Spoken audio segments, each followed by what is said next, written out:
Hey guys, and welcome back to the finale of Harry Potter and the Philosopher's Stone for the PS1. Man, this was really short. Just to let you in on a little trade secret in massive quotation marks, we recorded this in one sitting, and we kind of had to, because Richie is heading home from college, so we decided to make the best use of our time and just binge record. I wondered whether I'd be meeting you here. I have never seen that guy's face before, and my god, he looks like a werewolf. Well, that's Organization 13 for you, I guess. Thank you. We waited until now to make that joke, because it would have been too obvious at the start. But what would have been his element? Drinking unicorn blood, I guess. Oh, unicorn blood-based attacks. I like to see those nobodies. So, if he wasn't here to, fuck about and bring these things to life, whose room would this have been? I thought this was supposed to be just like the stone chamber, congratulations, you did it. I kind of wish we fought more knights in this game, or, well, more, interesting enemies in general. It really seems like the combat is few and far between in this game. And you know me, I gotta have a little bit of violence, otherwise I'm just not interested. Giant knight good enough for you? Silver Chariot! What's up with this camera angle? I'm not complaining, I actually like it, but whoa, this is interesting. Fucking Dutch angles, that's what it is. Yeah, to just emphasize the height and whatnot. And by the way, as the fight goes on, he will start to send out more and more shockwaves. Yes, but will he take his armor off? No, but his head will fall off. But that's slightly disappointing, because all of the knights' heads have fallen off, so it's just give us something new, Mr. Massive, Huge Shockwave Knight. I'm not sure if, well, he's got a health bar, so I imagine the knockback Jinx duo really helps there, so make good use of it. And then Harry committed murder by crushing him. Damn you, Potter. Oh, they said a D word! Cut that out! Ah! I just like the contrast between those two line reads. Damn you, Potter! But Master, it wasn't my fault.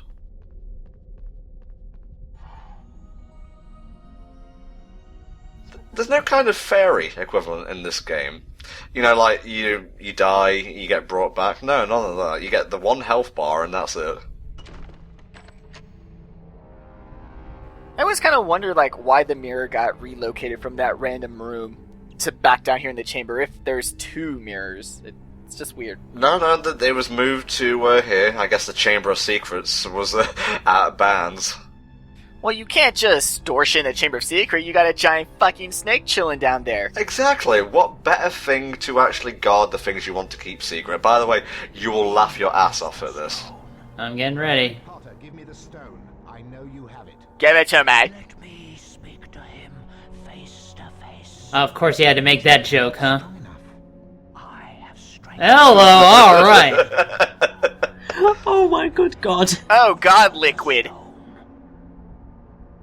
No, he's done talking. Let me take care of this. First phase of this fight, you got to avoid his not Avada Kedavras. Charge up your Flipendo, knock over this thing. If you time it right, he will send these binding ropes around you just as he's walking under the column. Basically, when he says "Die, Potter," that's when the ropes are coming. I love how, like with Malfoy, they use these shitty movie cutouts. That's clearly supposed to be him from the movie. But it looks terrible all the same. I love it. I actually thought it was David Warner for a time.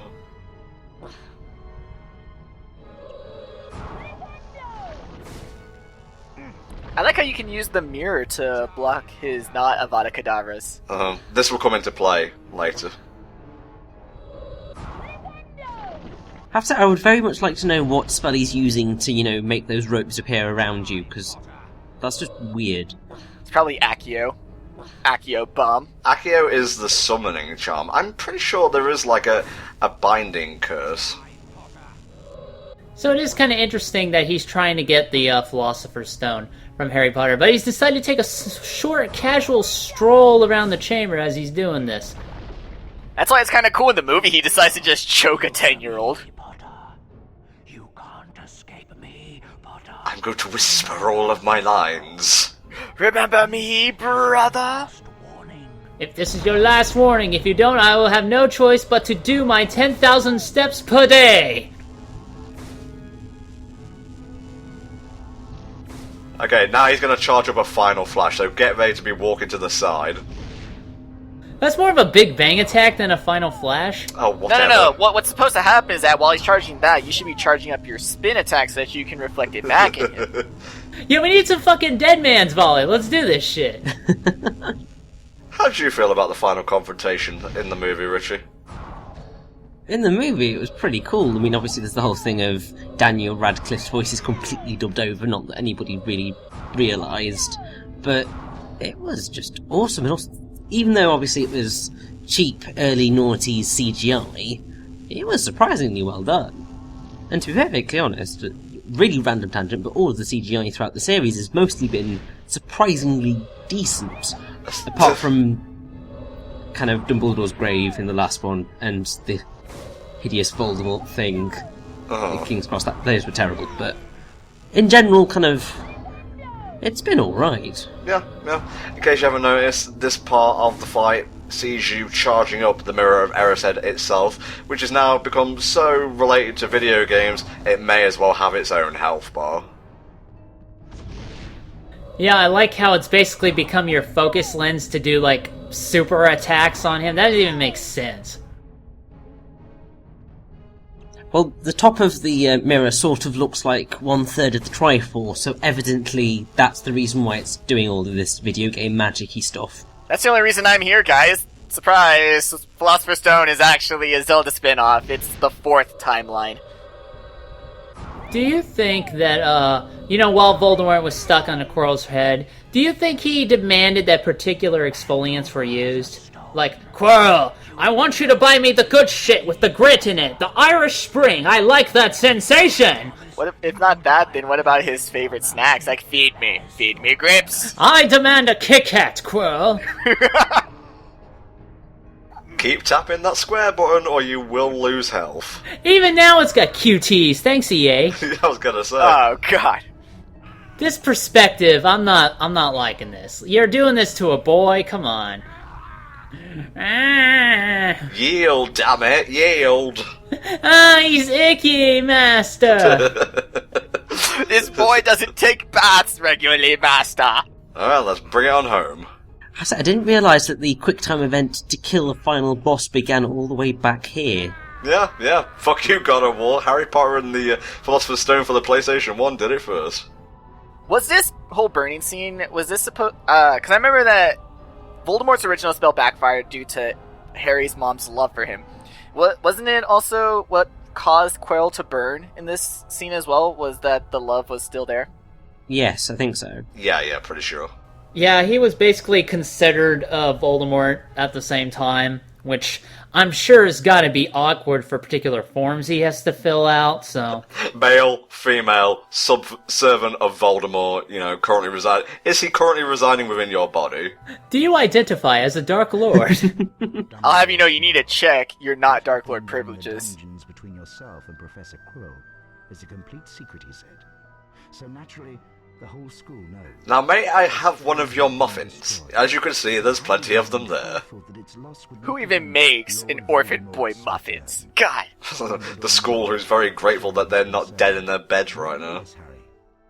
It's like, okay, so we know that shit just happened, but, you're not gonna sue us, right? Yeah, he's explaining it. He's explaining the lore and whatnot to Harry.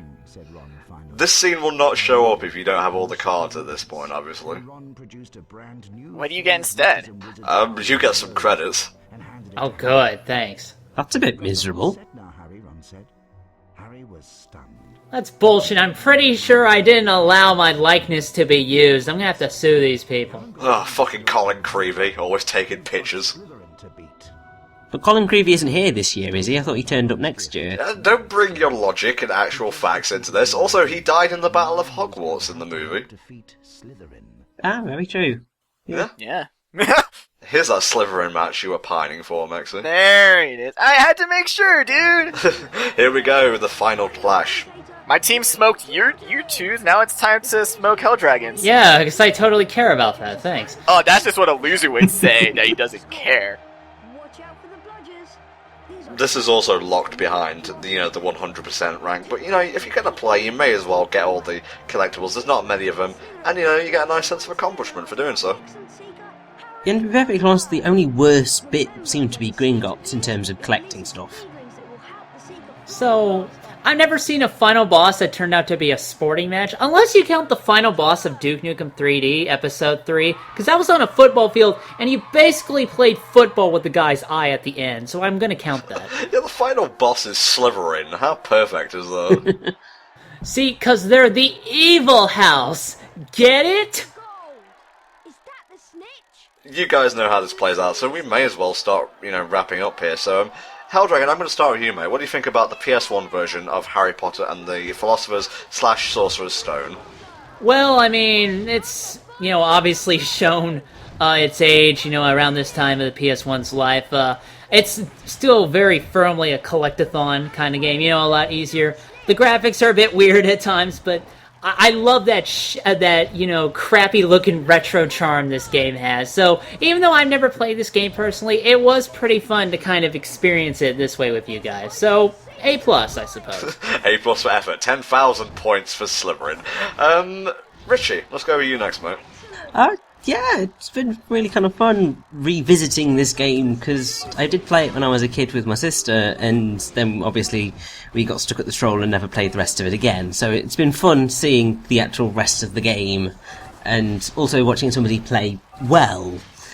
Well, if you're not counting that abysmal match with Ravenclaw, where I missed a lot of the things, and I apologise to you specifically for that. And Mexi, what about you, mate?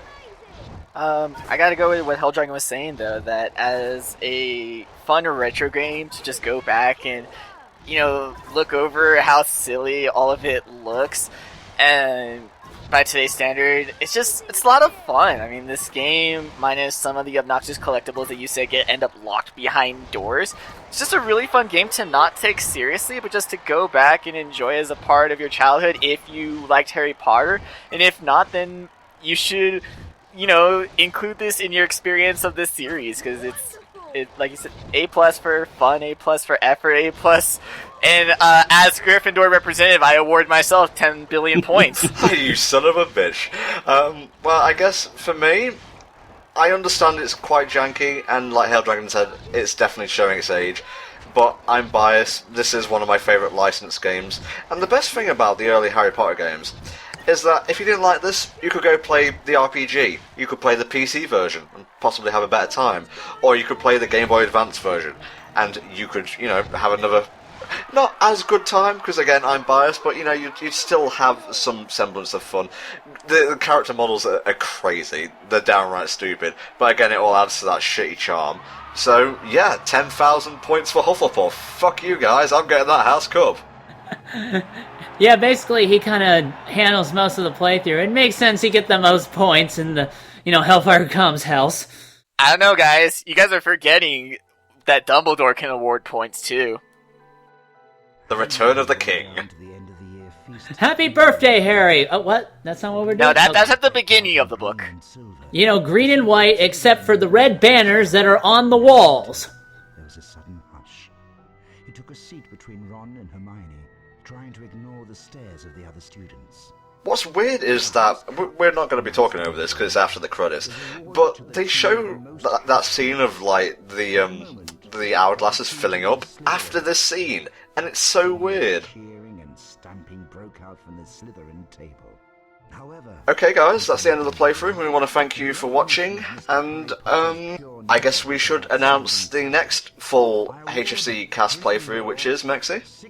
We're moving on from Wizards and Witches to the Ghosts and Goblins series. Oh boy. Richie's into that shit, and the Helldragon, you can bash Capcom to your heart's content. So, thank you guys for watching the playthrough, and we shall see you next time for another HFC run. Goodbye for now. he would never, ever forget tonight.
Finally, let's see who will win this year's House Cup.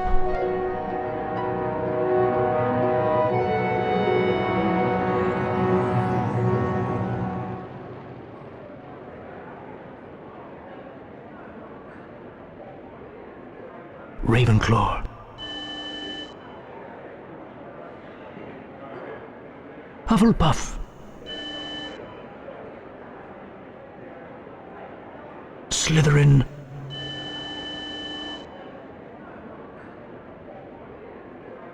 Gryffindor. Gryffindor are in the lead on house points.